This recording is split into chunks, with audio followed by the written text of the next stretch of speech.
Bien, bonjour à tous. Donc, on va vous présenter les derniers résultats, effectivement, qui ont été obtenus à partir des différentes enquêtes, notamment qui ont été conduites dans le cadre de Bioprod et Bioprotect. Donc, on va travailler en duo, entre guillemets, pour cette partie.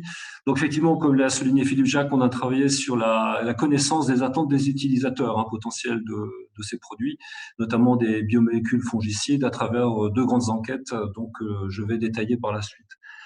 Rapidement, si on situe le plan de l'intervention, des deux interventions, donc effectivement, on reviendra sur quelques éléments d'enjeux et d'objectifs de ces enquêtes. On reprécisera quand même les acteurs et qui vont, qui vont intervenir sur, je dirais, les éléments importants dans ces enquêtes. Effectivement, il faut savoir qui a été interviewé. On reparlera aussi quelques éléments sur le marché des produits phytosanitaires, parce qu'on était quand même dans une approche marché. Et puis, on dira directement, on passera aux enquêtes.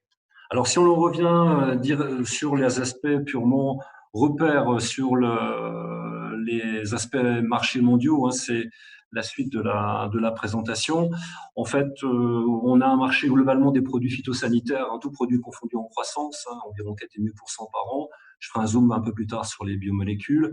Donc, les fongicides, en général, c'est un tiers du marché. On a 5 entreprises qui dominent ce marché mondial et on a des zones en plein développement, en sachant que donc l'Union européenne reste effectivement un acteur essentiel.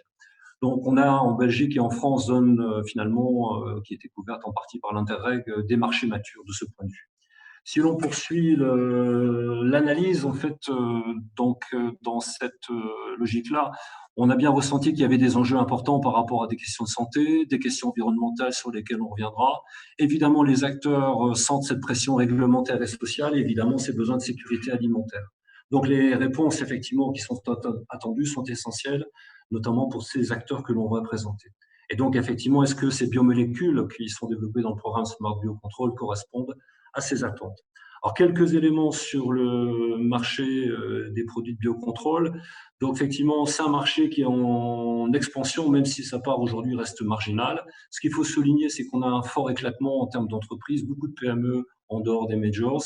Et on a effectivement un marché qui est en forte croissance, notamment entre 10 et 20% par an. La France, on donne effectivement 8,5% de croissance. Et comme l'a souligné, on a beaucoup de substances naturelles. Sur personnes, enfin structures enquêtées, un peu pour resituer cet organigramme très simplifié des acteurs. Donc, dans les filières végétales, vous voyez qu'on a différents intervenants, à la fois directs et indirects. Si on se focalise sur les intervenants, entre guillemets, ou acteurs qui ont été interviewés, en fait, c'est ceux qui se situent dans ce cadre en pointillé. Donc, à la fois, effectivement, les agriculteurs, qui sont vraiment les utilisateurs, et puis tout autour des structures qui sont plus dans des situations de prescripteurs, finalement, d'accompagnement dans l'usage des produits phytosanitaires.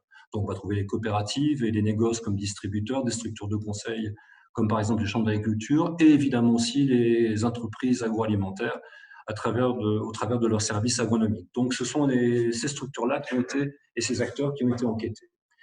Si l'on raisonne un petit peu plus loin, les objectifs des enquêtes, donc identifier les attentes et les freins rapidement, évidemment les remonter aux équipes de recherche et évaluer aussi les conditions de réussite qui pourraient effectivement se mettre en place dans un tel marché pour développer ces biomolécules. Donc, on devait également travailler sur finalement quel produit de biocontrôle utiliser, est-ce qu'il y a une satisfaction et quelle est l'image évidemment qui est autour de ces produits. D'un point de vue méthode, très rapidement, donc là, je ne vais pas rentrer dans le détail, ce sont des questionnaires qui ont été faits soit en direct pour les prescripteurs de côté de Bioprod, ou effectivement des questionnaires qui ont été plutôt en ligne, en face à face, effectivement, côté Bioprotect. Donc, en sachant qu'on a des approches un peu différentes, on le voit avec des responsables agronomiques, les négoces centrales d'achat notamment, ou directeurs de recherche pour la partie bioprod, et effectivement davantage d'agriculteurs pour effectivement l'enquête bioprotect. Sur la zone, effectivement, Interreg, juste une carte qui va nous permettre de resituer au moins les enquêtes bioprod. Donc, la carte est en page suivante. Voilà, vous avez ici la carte Interreg qui est représentée avec la partie française et la partie flamande. Et vous avez ici uniquement les 28 entreprises ou structures qui ont été enquêtées dans le volet bioprod en tant que prescripteurs. Donc, on a une couverture géographique qui est indicative, hein, puisqu'on a des structures et des coopératives ici de très grande taille qui opèrent effectivement sur des périmètres très larges. Si on passe maintenant directement aux résultats finalement des enquêtes, et donc je vais présenter dans un premier temps la partie de Bioprod. Effectivement, ce qui est souligné évidemment pour les acteurs, et c'est important dans la suite des opérations, c'est qu'on est dans une région à très forte performance du point de vue des productions agricoles. Hein. On a première région de l'Union européenne pour le blé et la betterave, effectivement, deuxième pour la pomme de terre. Les légumes, effectivement, occupent une place également importante. Et aussi, on a de nombreuses industries agroalimentaires qui se sont implantées sur ce territoire parce qu'effectivement, elles ont une source d'approvisionnement, évidemment, qui est importante. Et donc, l'enjeu, évidemment, est de conserver les rendements actuels avec le développement des produits phytosanitaires. Et ça a été un peu le fil rouge de tout ce travail d'enquête. Si l'on poursuit effectivement dans les résultats, finalement, ce qui peut effectivement être souligné dans les réponses, c'est que l'on a effectivement aujourd'hui des craintes par rapport au développement des résistances sur les molécules chimiques. Ça, c'est un point. Il y a une forte perturbation pour les professionnels avec les changements climatiques qui viennent un peu bouleverser les attaques. Notamment, on peut prendre l'exemple de la septoriose avec les conditions que l'on a depuis 2-3 ans. Et effectivement, développement alarmant, on en reparlera rapidement tout à l'heure sur certains pathosystèmes comme la cercosporiose pour la betterave. Et ce qui reste quand même, c'est que finalement, les produits de biocontrôle restent peu effectivement développés du point de vue des agriculteurs. Et on a beaucoup de combinaisons de techniques finalement assez différentes.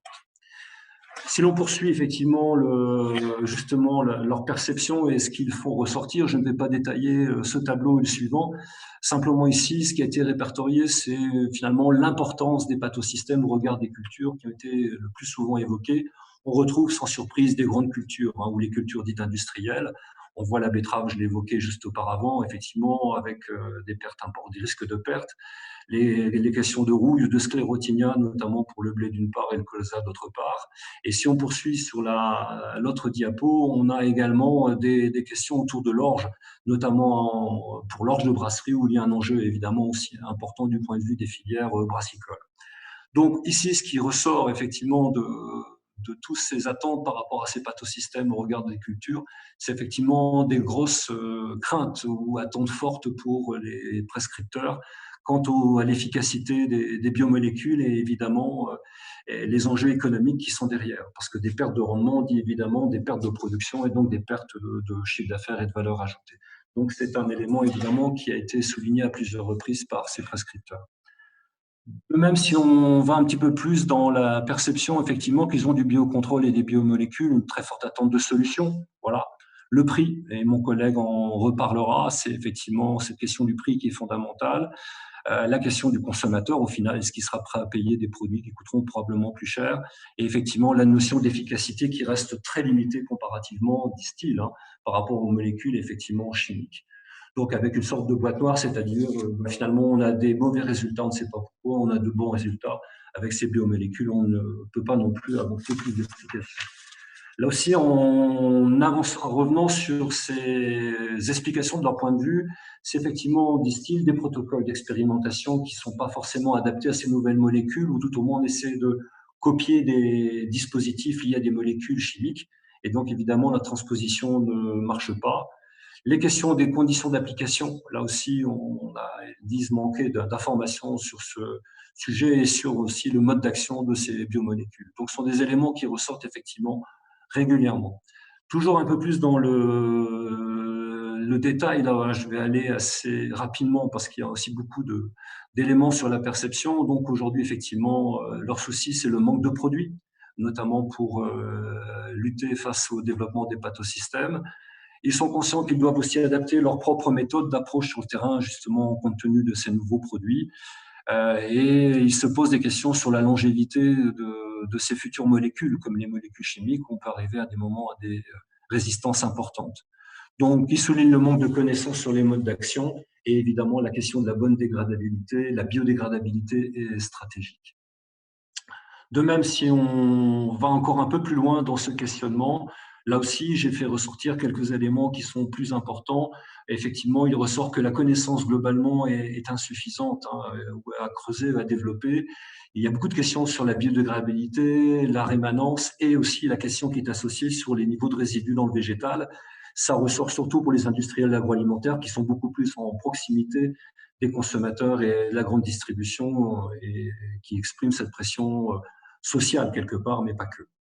Voilà, donc effectivement, on a beaucoup de questions qui sont évoquées. On a aussi d'autres questions qui sont relatives cette fois-ci à la partie application. Effectivement, beaucoup de questions sur les conditions d'application de température, mais aussi la qualité de l'eau, qui est un élément effectivement qui est important. Les techniques de pulvérisation aussi qui sont importantes et qui ont été soulignées à plusieurs reprises.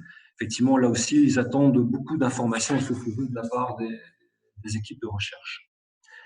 Notamment, si on poursuit un petit peu l'analyse, en fait, je vais laisser maintenant la parole à mon collègue pour la partie enquête plutôt utilisateur, donc les agriculteurs en l'occurrence. Merci. Oui, voilà. Donc, bonjour à toutes et à tous. Nous, dans le cadre de notre enquête, nous nous sommes plus concentrés donc sur les producteurs et les services d'encadrement, ainsi que les revendeurs de produits phytosanitaires. Donc, au total, nous avons interrogé 313 personnes, dont 276 producteurs. Donc, parmi ceux-ci, 69% se trouvaient en agriculture conventionnelle, 11% en agriculture biologique, et les 20% restants pratiquent les deux modes d'agriculture. Alors, parmi ceux-ci, 75% déclarent avoir déjà utilisé au moins une fois des produits de biocontrôle.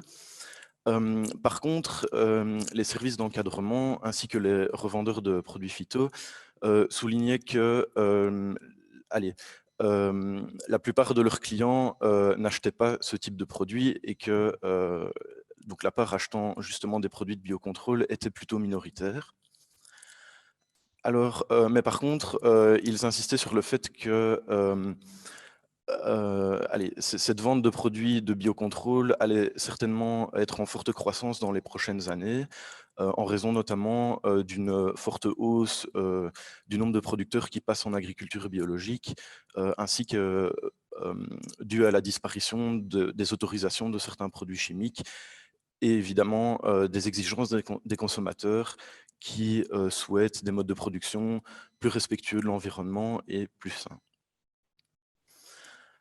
Alors, toujours parmi les producteurs interrogés, il ressort de l'enquête que les arboriculteurs et les maraîchers utilisent davantage, enfin plus régulièrement en tout cas, des produits de biocontrôle que les producteurs qui ont plutôt des grandes cultures. Donc ici sur le graphique, vous pouvez voir, nous avions posé la question donc, aux producteurs, utilisez-vous des produits de biocontrôle, et on voit en jaune très foncé la part qui n'en utilise pas, vers le jaune plus clair, ou pour ceux qui en utilisent plus souvent. Et donc on voit bien sur ce graphique qu'en effet, les maraîchers et arboriculteurs utilisent plus régulièrement ce type de produit. Alors, on a aussi remarqué une influence de l'âge des producteurs. Les producteurs plus jeunes avaient tendance à utiliser plus souvent les produits de biocontrôle, mais également une influence de la surface cultivée. Donc, vous pouvez voir sur le graphique ici que les producteurs qui cultivent des surfaces peu étendues ont tendance à utiliser plus régulièrement des produits de biocontrôle que les producteurs qui cultivent de plus grandes surfaces. Alors, lorsque nous avons interrogé les producteurs, mais également les services d'encadrement et les revendeurs sur les facteurs limitants par rapport à ces produits de biocontrôle, alors on peut voir que pour ce qui est des producteurs, ceux qui utilisent déjà des produits de biocontrôle ont souligné en premier plutôt des aspects économiques, donc le fait que ces produits sont trop chers ou pas suffisamment efficaces à leur goût. Mais en troisième position, on voit qu'apparaît également un manque d'informations sur leur mode d'application et leur mode d'action. Alors lorsqu'on fait un focus plutôt sur les producteurs qui n'ont pas encore utilisé, qui n'ont encore jamais utilisé des produits de biocontrôle, là, par contre, on voit que ce manque d'information et ce manque, sur le mode d'application et le mode d'action, apparaît en premier. Et que, et que les arguments économiques viennent seulement plus tard. Donc ici, on voit en troisième position le fait qu'ils sont trop chers. Alors, les services d'encadrement et les revendeurs de produits phyto ont également souligné le manque d'efficacité et le prix, mais aussi le manque de références et de communication sur le mode d'emploi et d'application. Donc, globalement, toute la filière est relativement d'accord sur les facteurs limitants par rapport à l'utilisation des produits de biocontrôle. Alors, donc au contraire, lorsqu'on a demandé donc à tous ces acteurs, pour eux, quels étaient les facteurs encourageants, ceux-ci ont tous souligné exactement les mêmes facteurs et dans le même ordre. Donc en premier, les moindres résidus sur les récoltes, ensuite le moindre impact sur l'environnement et enfin les plus faibles risques pour la santé. Alors si par contre, donc on a également analysé les choses pour certaines cultures bien spécifiques, donc au total 11 cultures. Et donc si on regarde pour ces cultures, donc ici je n'ai mis qu'un petit extrait seulement, enfin je n'ai seulement focalisé que sur certaines cultures. Donc vous voyez dans le tableau que pour chaque culture, nous avons repris les 3 maladies les plus citées par les producteurs. Et donc on voit qu'en fonction de la culture et de la maladie, pardon, on a plus ou moins des solutions en produits de biocontrôle qui pourraient être des alternatives à des produits chimiques. Donc, par exemple, ici, on voit que pour le blé ou la pomme de terre, qui sont plutôt des grandes cultures, on a peu ou pas de solutions, mais que par contre, pour des cultures comme la pomme, la salade ou la tomate, il y a un peu plus de solutions qui sont déjà disponibles sur le marché.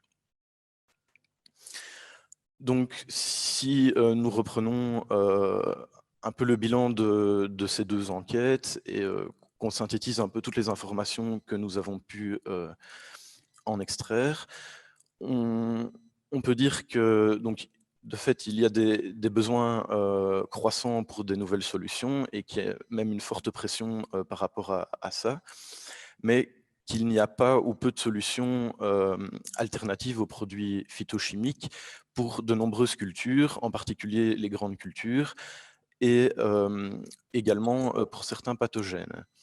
Donc, également, par rapport au changement climatique, par exemple, il y a certaines maladies qui ne sont pas encore forcément très problématiques pour le moment, mais on s'attend à ce qu'elles le soient davantage dans le futur et pour lesquelles il n'y a aucune solution qui existe actuellement en dehors des produits phytochimiques. Alors, il y a également une forte attente sur l'efficacité et le prix.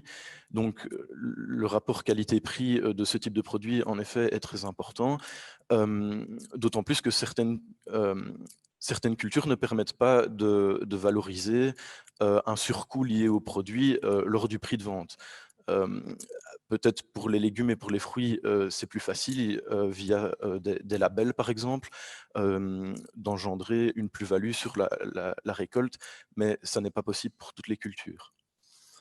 Alors, il y a également des besoins de communication, d'information, mais surtout de formation extrêmement importants vis-à-vis de ces produits, de leur mode d'utilisation et d'application, tant vis-à-vis des producteurs que vis-à-vis des services d'encadrement. Alors, il y a également des besoins de revoir l'usage de ces molécules naturelles. En effet, elles n'agissent pas de la même façon que les molécules chimiques, donc il faut réfléchir les choses un peu différemment.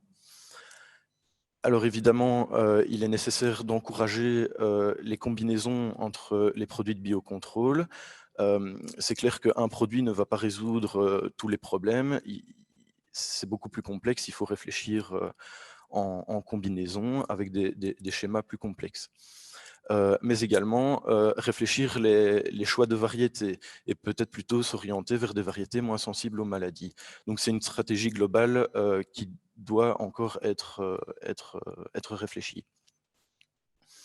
Et alors enfin, il est important de continuer à développer les programmes de recherche dans le domaine. donc on a bien vu, notamment, l'efficacité de ces produits n'est pas encore forcément au point. Et il y a également, donc Philippe l'a souligné tout à l'heure, de nombreux produits qui sont encore en développement et qui sont très prometteurs pour l'avenir. Voilà, donc enfin, Eric et moi, nous vous remercions de votre attention et nous allons donc céder la parole au speaker suivant qui, voilà, qui va pouvoir présenter sa présentation.